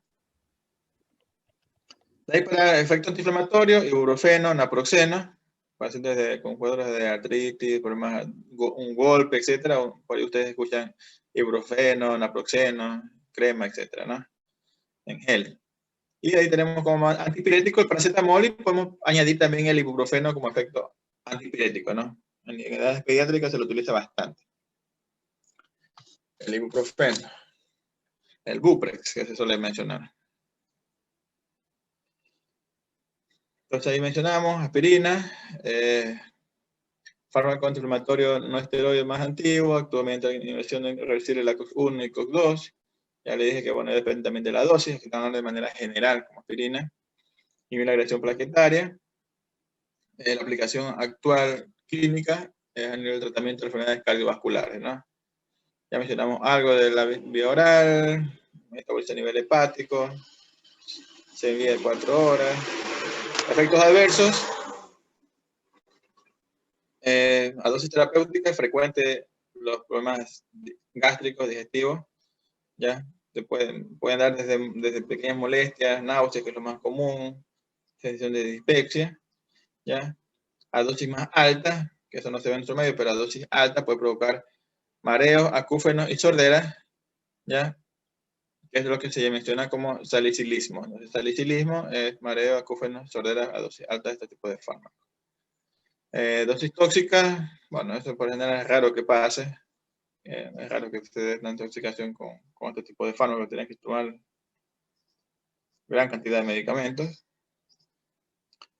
La aspirina está relacionada con la encefalitis posvírica o síndrome de Reyes en niños, por lo cual hay que tener cuidado posterior a un cuadro gripal o viral en edades pediátricas, ¿no? Hasta los 15 años no dar ese tipo de fármaco. Algunos textos mencionan hasta los 12 años, otros hasta los 15 años, por el síndrome de Reyes. Entonces también hay que tener ojo, si se administra simultáneamente con la warfarina, aumenta el riesgo de sangrado. O sea, esto es, aunque no lo crean, es común. No es que no es común, sino que me ha tocado ver algunos casos de que el paciente está con, qué sé yo, tiene una patología, fibrilación auricular. Entonces, si está con fibrilación auricular, debe estar tomando anticoagulante, ¿no? Si tiene un score para anticoagular, tienen que estar anticoagulados, pero a veces están tomando aspirina y por ahí escuchan otro medicamento y están tomando 3 medicamentos que no deben estar tomando. El paciente va a la consulta, bueno, ni siquiera a la consulta, va a la emergencia por un sangrado digestivo, choque hipovolémico y bueno, en historial, está tomando warfarina por su fibrilación auricular, bueno, uno sospecha, no, se pasó de dosis. Pero también le llevan la caja de medicamentos que está tomando y por ahí vemos aspirina, vemos clopidogrel, bueno, un champú de medicamentos y por ahí pueden pasar complicaciones. Creo porque esto pasa y pasa. ¿Ya? Sí, estas son cosas que... Me imagino que si se ríe es porque es un poquito de sentido común, ¿no? Sí, créeme que sí, ¿verdad? Uno se estrella al ver tantas cosas que suelen pasar, ve las cosas y uno dice, te queda así como que, ¿qué pasó? Entonces, son cosas que se dan, parecen tontas, yo lo tomo de esa manera para que te den cuenta que son cosas que pasan y pasan. Ya por eso le digo, por ahí creo que le mencioné algo, warfarina, y warfarina van a escuchar siempre porque a menos los que les gusta la emergencia, los que están en esa área, porque puede haber sangrado y una de las causas principales es el consumo de por fármaco, entre los fármacos la warfarina. ¿Ya? Y peor, si el paciente está con warfarina y está tomando aspirina, todas esas cosas, acuérdense que el paciente no sabe. Entonces, ¿por qué? Porque no le han dicho bien, y si no le dicen bien, el paciente lo que hace es tomar. A mí me han llegado pacientes a cardiología, a consulta externa, y saben estar tomando un poco de cosas. ¿Por qué? Porque el paciente está tomando un médico. Los errores por ahí más comunes. El paciente, ella es cardiópata, está tomando su medicamento. Va donde otro médico dice, no, ¿sabe qué? Este médico toma esta medicación, que es mejor, pero no le dice que suspenda la otra. Entonces, ¿qué hace? Toman las dos cosas a la vez porque el paciente en lo que encuentra en la casa tiene más medicamentos. Llega a la otra consulta y uno lo que encuentra es que está tomando de todo un poco. Entonces, es un solo relajo ahí. Entonces, parecen cosas que uno dice, bueno, quizás de broma, qué sé yo, pero son cosas que sí se ven, sí pasan y sí pasan. ¿Verdad? Son cosas que sí se ven. Por eso en el aprendizaje uno dice, bueno, quizás ustedes están estudiando, quizás uno dice, bueno, le sacan provecho yendo a la emergencia, a la guardia como tal. Bueno, perfecto, ahí aprenden, qué sé yo, ver pacientes críticos, ver traumatismo craneoencefálico, ver las convulsiones, bueno, quizás por ahí uno tiene la impresión de ver esos casos, el sangrado así todo como tal. Pero de ahí lo otro que pienso que en un momento también tienen que ir es a las consultas externas, porque en la consulta externa el paciente, digamos, está estable, pero se ve cómo tratar al paciente, o sea, con los que medicamentos, qué dar, qué no dar, más o menos. Son dos cosas son tres cosas, y lo otro es la hospitalización. Ya depende de qué le gusta a cada uno, porque a veces tienen afinidad, a veces a personas no les gusta saber nada de emergencia, no quieren saber nada de intubación, de dar ambú, de dar RCP, no quieren saber nada de eso. Y se van por ahí por la parte del pasar visita, nada más, ver las carpetas y chao. O sea, eso depende de cada quien, pero a la final se tiene que aprender de todo, porque me imagino que vas a ser médico y si por ahí el paciente entra en paro frente tuyo, tienes que reanimarlo. Y si no sabes, no sé. Como el caso del futbolista. Entonces, son cosas que tienes que saber reanimar. Bueno, son cosas que, bueno, uno tiene que aprender en algún momento. O sea, quizás en la facultad no te enseñan esto de RCP. Bueno, no sé si ahorita están enseñando, pero son cosas que uno debe aprender con el tiempo. Entonces, por lo menos ahora, la idea es ver farmacología y, o sea, yo le digo, o sea, quizás ustedes quieran aprenderse que sí, que las moléculas, que la conjugación, el metabolismo, bueno, está bien, pueden leerlo todo, pueden aprenderlo todo eso, pero al menos mi finalidad como tal, o sea, es que ustedes sepan que decir, bueno, estos fármacos tienen efecto tal, le pueden complicar, y bueno, yo les digo porque veo en el medio actual, y si veo que prescriben aspirina con clopidogrel, con warfarina y un pocotón de cosas, yo sé que, bueno, o sea, por lo menos quiero evitar que pase ese tipo de cosas, que yo sé que están totalmente mal. O sea, eso, por lo menos esa es la finalidad. Ahí ustedes van a aprender todo de acá, ya depende de cada uno. Y más que todo con las enfermedades que vayan habiendo después en relación con la clínica. Bueno, de ahí tenemos el paracetamol. Ya les dije, un efecto habitual, disponible, no los venden sin receta. Eso, bueno, ya les dije que es bastante noble, para cuadros febriles, analgésicos. La gente lo odia, entre comillas, por la mala fama que le han dado, pero el medicamento es bastante noble. Tiene su efecto analgésico importante. Pero, como les dije, también te puede dar efectos tóxicos. Entre ellos, te puede dar los más leves, náuseas, vómitos. Pero si ya te intoxicas con dosis muy altas, más de 4 gramos de dosis, te puede producir una lesión hepática que potencialmente mortal. ¿Ya? La necrosis hepática, que es mortal. Entonces eso le hacen como que el plus, la palabra mortal, que se te puede matar si te tomas mucho paracetamol. Ya tener en cuenta de eso. Entonces los fármacos que aumentan la glutatión, acetilcisteína por vía intravenosa, pueden prevenir la lesión hepática. Bueno, entonces uno puede mencionar, creo que no lo he puesto acá, no lo he puesto acá, no sé, creo que no lo puse. La pregunta típica es,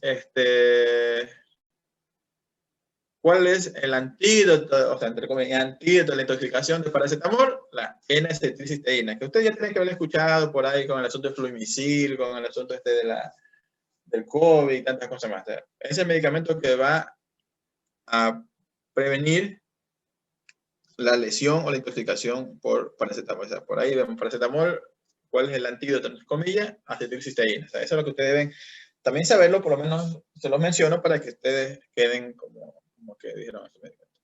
Porque a veces uno escucha por ahí medicamentos, por decirlo, si un paciente se intoxica con morfina, ¿qué se le da? Naloxona. Naloxona. ¿Quién dijo eso? Bonilla. Ya, más se acuerda mismo, o sea, ya ando con tu compañera. Ya, son cosas que por ahí eso debe quedar así. ¿Por qué? Porque a veces el paciente está con una intoxicación importante y morfina es un fármaco que lo utilizamos y puede producir depresión respiratoria, porque a veces se pasa la dosis. Fármaco se lo utiliza de manera diluida. O sea, eso ustedes, perfecto, ustedes lo aprenden. O sea, ustedes lo aprenden, morfina, efecto que me sirve para efectos analíticos importantes, ¿ya? Opioides, todo lo demás, efectos adversos a nivel importante respiratorio, depresión respiratoria, todas esas cosas. Pero ustedes vinculan eso. ¿Saben por ahí si yo me paso de dosis, con qué revierto el efecto? En la práctica, o sea, lo que ustedes ven en la parte ya de estar en el hospital, todas esas cosas, ustedes dicen, no, entonces veo que la morfina se la pasa diluida, o sea, no la paso directo. Porque está hablando que es una ampollita de 1 ml, o sea, que 1 ml es poquito, pero ya esa ampolla viene de 10 o de 20 miligramos, o sea, viene bien concentrada. Si tú no sabes, tú sabes el efecto, a ver, sabes todo, pero tú lo que haces es pasar el medicamento, le puedes provocar una depresión respiratoria al momento. El paciente se pasa diluido, diluyes en una ampolla de 10 cc, la de 10 miligramos, le pasas 1 cc o 2 cc, y ahí estás dando 1 o 2 miligramos, que son dosis para tratar de controlar el dolor. Lo digo porque nosotros, al menos, utilizamos, de hecho ayer me tocó utilizar en el hospital, en cardiopatía isquémica, ¿no? De ahí viene eso de MONA, ¿no? MONA, morfina, oxígeno, nitroglicerina y aspirina, que eso salió hace miles de años, pero por ahí uno, para acordarse por lo menos, esto de morfina en cardiopatía isquémica, en el infarto agudo miocardio, ¿no? Porque el paciente está con dolor y la idea es quitar el dolor. Aparte de las medidas antiisquémicas, del nitrato, de vasodilatador, utilizamos por ahí analgésicos, en este caso Utilizamos la morfina, ¿ya? Entonces, solamente para acordarnos nada más. Así como dicen, también se intoxican con el midazolam. ¿Qué se da? Flumazenila. Perfecto. Sí, han tenido buena cátedra de farmacobono. En mis tiempos que estaba farmacobono, por lo menos tenían que saber eso. Eso era lo básico. Ya, entonces flumazenil. No sé quién dijo, pero ¿sabes qué? Lo que están hablando, anótense en el chat, ¿ya? Después los veo. Ya, bueno, vamos avanzando. Perfecto. Son cosas así que uno debe quedar. Y así mismo paracetamol, acetilcisteína. Nada más. Bueno. Ya vimos ya de la inhibición de la COX-2, el riesgo protrombótico que va a haber por esta alteración del equilibrio entre tromboxano y prostaciclina, ¿no? La hipótesis mismo. Y bueno, ahí tenemos varios fármacos. El Celebrex, famoso Celebrex, de Pfizer, el Celecoxib. El Movic, que es el que vende, el Meloxicam, un poquito caro, pero hay. Dolgenal, creo que todo el mundo ha escuchado Dolgenal, que es el ketorolaco. Aspirina, miren, 500 miligramos. Aquí tenemos dolor, fiebre, reumatismo. O sea, aquí no dice nada del corazón, porque estamos hablando de dosis analgésicas. Ya ahí tiene el nimesulid, que tenemos acá el mesulid, ¿no? Perdón, ¿qué pasó? Ya, de ahí, ¿qué pasó? Bueno, de ahí tenemos las propiedades farmacocinéticas de los AINES, la biodisponibilidad, o sea, no es tanto de memoria, sino por solamente mencionarlo, este de acá. La aspirina, una biodisponibilidad del 80%, unión a proteínas plasmáticas un 50% nada más, tiempo de vida media, en horas, 0.2, 0.3, es bastante corta, porque ya le dije por qué, porque la aspirina hace su efecto y ya quedó ahí, o sea, ya inhibió de manera irreversible la plaqueta hasta que la plaqueta se muera. Ya, tenemos el paracetamol, disponibilidad 70-90%, ya les dije que depende también del vaciamiento gástrico, tiempo de vida de 1.3 a 3 horas, por eso que se lo suele dar hasta cada 4 horas el fármaco, o cada 6 horas, o hasta cada 8 horas, dependiendo del caso. Metamizol, más del 90% de biodisponibilidad, 6 a 9 horas, un poco más prolongado. Fenilbutazona, más prolongado también. Tenemos ibuprofeno, que también es común, más del 80% de biodisponibilidad, 99% de unión a las proteínas plasmáticas, tiempo de 2 a 3 horas, por eso que también mencionado por ahí que se lo da cada 6 horas también este tipo de fármaco. Naproxeno, 99% de biodisponibilidad, bueno, un poquito más prolongada el asunto del tiempo en horas, 14 horas, pues lo lo puedes utilizar cada día o cada 12 horas. Y bueno, eso es lo más común acá. Indometacina, unas 6 horas. ¿Qué más tenemos por acá? Ketorolaco con una biodisponibilidad del 80 al 100%, bastante alta. ¿Ya? Y el tiempo también de 4 a 6 horas, por eso que también se lo utiliza cada 8 horas el ketorolaco, ¿no? Siempre teniendo en cuenta el daño que te puede producir este fármaco, ¿ya? Por la alta selectividad o gran selectividad con el COX-1. Por eso hay que tener bastante cuidado. Por ahí ustedes habrán escuchado el Dolgenal, ¿verdad? Ustedes escuchan el Dolgenal, que es el ketorolaco en ampolla, y por ahí tenemos la tabletita sublingual que hay, ¿no? Efecto bastante rápido. O sea, si tiene un dolor importante, así fuerte, que sea un dolor de muela o algo, bueno, si quieren quitar el dolor rápido, Dolgenal, o sea, pero nada más, o sea, por ahí 1 o 2 nada más, no abusar de este tipo de fármacos. De ahí tenemos diclofenaco, baja biodisponibilidad 54%, las proteínas 99%, y bueno, la acción de 1 a 2 horas. Por eso se utiliza cada 6 horas también este fármaco. Acá tenemos otros que son más prolongados, ya el piroxicam de 30 a 60 horas, tiene un efecto más prolongado como tal, y una gran biodisponibilidad del 100%, y también los Coxib también tienen un tiempo de 11 a 12 horas, por eso también se lo utiliza cada 12 horas este tipo de fármaco. Celebrex. Interacciones.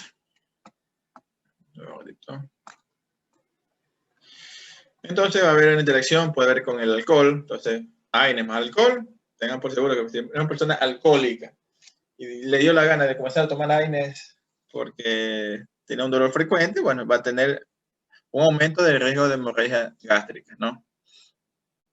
Entonces, tener en cuenta que el paciente tiene que evitar el alcohol, pero si una persona es alcohólica, es medio complicado que deje de tomar el alcohol. ¿Qué pasó acá? Ya. Con otros AINES, ya saben que si toman 2 o 3 AINES combinados, va a haber aumento de las hemorragias. Por eso que le dije al paciente que está ya tomando un AINE y toma otro, bueno, va a haber un aumento del mismo, ¿no? Bueno, yo les señalé lo más importante, por si acaso, no es que interesa a todos. Anticoagulantes orales, ya les dije frecuente, aumenta el riesgo de hemorragia digestiva.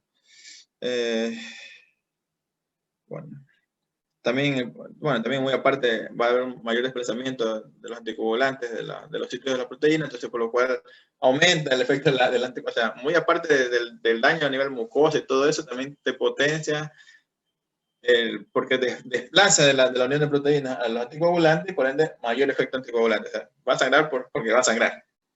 ¿Ya? Entonces, para observaciones, controlar el tipo de coagulación, el sangrado y bueno, tener ojo con el medicamento. Con los antagonistas de calcio disminuye el efecto del verapamilo con el diclofenaco. Ya el verapamilo, o sea, sí se utiliza, pero casi ni se escucha. No se escucha mucho. Creo que cuando estoy en la rural, por ahí un par de años, utilicé el verapamilo para las taquicardias, para las taquiarritmias más que todo. Pero ya últimamente ya no es tan frecuente que ese fármaco. Los glucocorticoides, bueno, glucocorticoides, ya vamos a ver posteriores medicamentos, también tienen bastante efectos adversos. Entonces, entre ellos también te van a producir mayor predisposición a úlcera gástrica y, bueno, más los AINES, mucho más. ¿Ya? Entonces, hemorragias gastrointestinales. Entonces, eso también te puede considerar. Con los hipoglucemiantes orales o la insulina, aumenta el efecto hipoglucémico. ¿Ya? Entonces, tener en cuenta que también potencia el efecto hipoglucémico. Esto no es tan frecuente, pero te puede dar, ¿no? Y con los IECA, disminución del efecto hipotensor y diurético. ¿Ya? Acá tenemos, a ver acá, con el paracetamol, pero bueno, puede aumentar el riesgo de efectos renales adversos. Pero bueno, no es tan, ya depende, más que todo depende del AINE como tal. Y el paracetamol solo, por ahí personas lo suelen combinar con el ibuprofeno para tratar de tener un efecto analgésico y antiinflamatorio. O sea, 2 fármacos nobles. Puede tener en cuenta que, o sea, todo fármaco tiene sus efectos adversos. O sea, si dando fármacos tienen efectos adversos, pueden potenciarse lo mismo. Con las quinolonas aumenta el riesgo de convulsiones. Eso ya vamos a ver al finalizar el módulo, el semestre, lo que es la quinolona. Y bueno, aquí vemos otro super cuadro de los efectos adversos que ya nos hemos mencionado varias veces y bueno, vamos a ver otra vez. Gastrointestinal, dolor abdominal, sangrado, diarrea, estreñimiento, dispersa. Uno ve, el fármaco tiene varios efectos adversos. No quise decir que no, porque como creo que alguna vez pregunté y no volví a preguntar más, efecto adverso de un medicamento X, y me dijeron náusea. O sea, no le puedo decir no porque te puede producir náusea. Esa es la manera más fácil de librarse de la pregunta, por lo cual no serán ese tipo de preguntas así tan obvias, ¿no? Porque casi todos los medicamentos tienen ese efecto adverso, los que son de vía oral. Ya, de ahí en el plaquetario ya se mencionó el asunto de la activación plaquetaria, formación de hemorragia, hematoma, etcétera, ¿no? Al renal, lo que es edema, el asunto de la retención de sodio, agua, hipertensión, cardiovascular, si hay acumulación del líquido, va a haber mayor edema, mayor insuficiencia cardíaca. Tener en cuenta ustedes desde ya, por insuficiencia cardíaca es un círculo vicioso, ¿no? La insuficiencia cardíaca da más insuficiencia cardíaca. ¿Ya? Hipertensión arterial, palpitaciones, cierre de conducto arterioso, bueno, tantas cosas que dan estas manifestaciones que le hemos mencionado. Cefalea, tinnitus, hipersensibilidad, hematológico, anemia, granulocitosis, anemia plástica que ya mencioné, de estos fármacos. Hepático, bueno, enzimas hepáticas elevadas, por ahí mencionamos diclofenaco. Hepatitis o necrosis hepática, paracetamol. Y bueno. Y bueno, aquí están lo mismo que ya mencionamos antes, la farmacocinética, no vamos a perder el tiempo en esto, la dosis tampoco, porque eso no es de aprendizaje ahora. Pero bueno, no entendí por qué lo puse acá. Bueno. Déjame ver acá.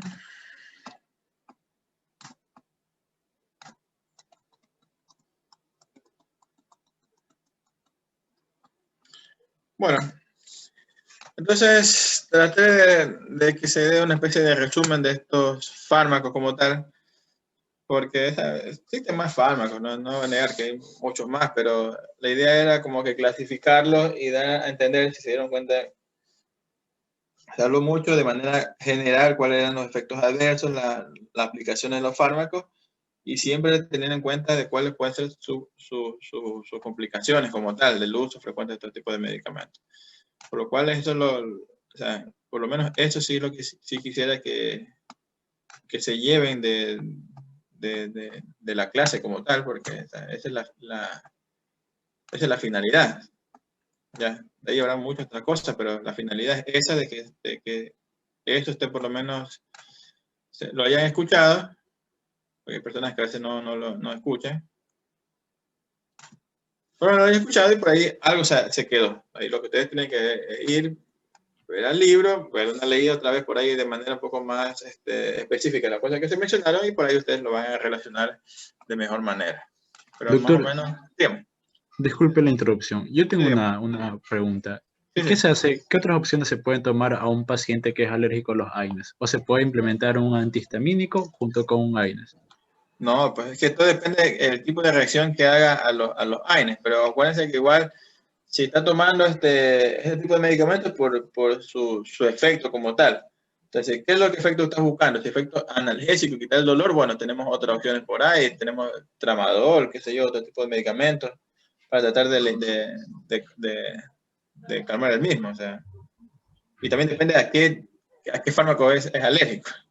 Hay personas que son alérgicos directamente solamente al diclofenaco, nada más. ¿Ya? Pues depende a qué fármaco es alérgico y también la finalidad para tratar de suplir el efecto que estás buscando. Por ahí, qué Oh, sé yo, ya. quiere dar un efecto, qué sé yo, un efecto antiinflamatorio, bueno, vamos a darle un poco de corticoides para tratar de corregir eso. Si vemos que no toleran ninguno de los AINES, bueno, vamos con corticoides. ¿Ya? Porque tampoco no tenemos miles de herramientas como tal. ¿Ya? Pero todo depende, primero, a qué fármaco es alérgico, el grado de hipersensibilidad que haga y lo que nosotros queremos dar como finalidad. Efecto analgésico, antiinflamatorio. ¿Ya? Y eso. Déjame anotar una cosita, déjame anotarlo porque puedo olvidar.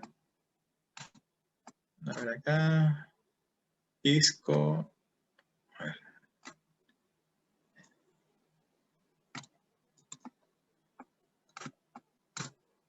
Nada, 1506-2021.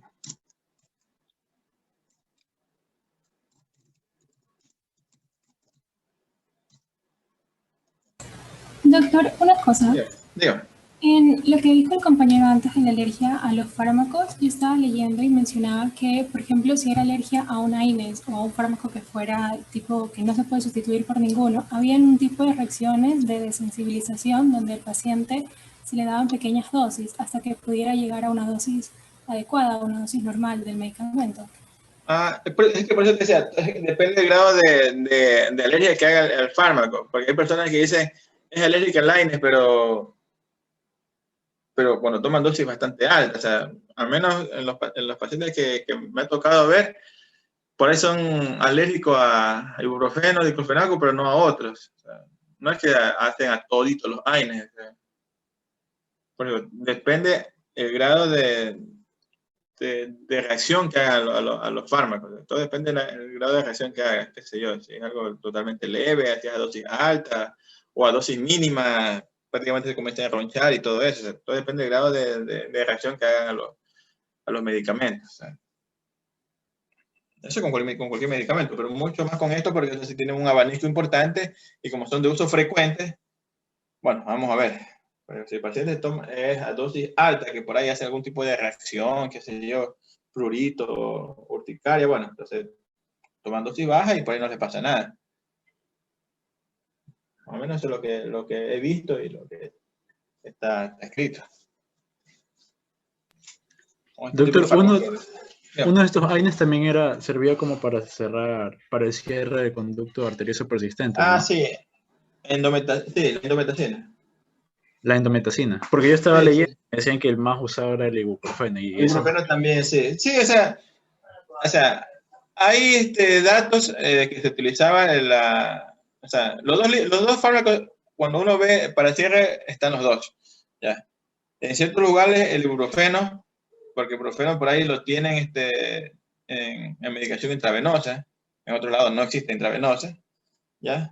Pero endometacina sí. Entonces, si tenemos que dar un fármaco para tratar de cerrar el conducto, tenemos que utilizar el fármaco de acción un poco más rápido. ¿Ya? Todo depende de dónde sea, pero o sea, los dos fármacos son los que encasillan como o que son más principales para dar esto de acá. En algunas guías vas a encontrar endometacina, en otras vas a encontrar ibuprofeno. Ya, pero siempre están los dos así. El que tengas a la mano entre los dos. Por eso digo, por ahí en un texto puedes decir que tú encuentras ibuprofeno, pero en otros vas a encontrar endometacina. doctor, entonces es malo que una embarazada use estos fármacos. Claro, por eso que el estos fármacos ibuprofeno. claro, que no deben usar en el tercer trimestre. Porque ahí es donde está prácticamente dependiendo del conducto arterioso, y si por ahí toma eso y te cierra el conducto, ya sabes lo que le va a pasar, pues, ¿no? Acuérdense que antes que salga el producto depende bastante de la persistencia del conducto arterioso, pues, ¿no? Para la circulación. Y normalmente nace, eso se debe cerrar. Pero bueno, son cosas que Gracias, doctor. que se deberían hacer. Sí, pero o sea, está bien, la idea es que se centre, pues, hay fármacos que tengan que ver con el cierre del conducto, perfecto, endometacina y ibuprofeno. Si tú leíste ibuprofeno, perfecto, está bien, porque está ese, en la literatura está ese y el otro también está, la endometacina, lo que debo mencionarte ese de ahí, porque está. Bueno, ya, bueno, son 6:30. Para el día jueves, el jueves vamos a tener clase normal. Avanzamos con el otro tema que está, creo que es fármacos antirreumáticos, me parece que es. Bueno, no sé cuál es el que toque. El fármaco que toque, ¿no? Déjame una vez. Es antirreumático y antigotoso. Ya, antirreumático, ya. Entonces, inmunomoduladores tengo ya. Bueno, sí, antirreumático, está bien. ¿Dónde lo tengo?